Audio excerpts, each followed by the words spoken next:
Mega డిఎస్సిని దగా డిఎస్సిగా మార్చి merit లో ఉన్న వాళ్ళకి ఉద్యోగాలు ఇవ్వకుండా అనర్హులకి పట్టం కట్టిన విధానం మీద సిబిఐ ఎంక్వైరీ జరగాలి.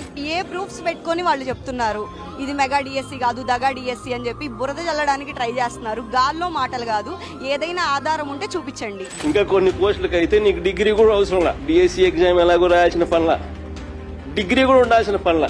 సార్ ఎలా అంటే ప్రతి ఒక్కరి వెనక ఎంత కష్టం ఉంటుందో అది మేము మాటల్లో చెప్పలేం సార్. చాలా బాధగా ఉంటుంది అసలు మాకు ఆ మాటలు వింటుంటే. ఎన్ని సంవత్సరాల కష్టాన్ని జస్ట్ అలా ఆరోపణలు చేసేస్తారా? యువగలంలో ఎవరైతే నారా లోకేష్ వెంట నడిచారో వారికి స్పోర్ట్స్ కోటాలో ఉద్యోగాలు ఇవ్వడం కోసం స్కామ్ ఒకదాన్ని సృష్టించారు. ఇది 100% ఫేక్ న్యూస్.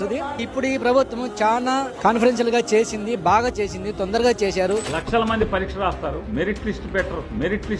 2 జాబ్స్ లో మెరిట్ లిస్ట్ లోనే వచ్చింది sir. So even marks list check చేసుకొని మా రెస్పాన్స్ షీట్ ఏది రాంగ్ గా జరగలేదు సార్. మాకు ఎన్ని మార్క్స్ వచ్చాయో ఆ స్కోర్ కార్డ్ లో కూడా అన్ని కరెక్ట్ గా టాలీ అయ్యాయి. మాది దగా డిఎస్సి కాదు, దగా డిఎస్సి పాఠాలే కాదు గుణపాఠాలు కూడా చెబుతా.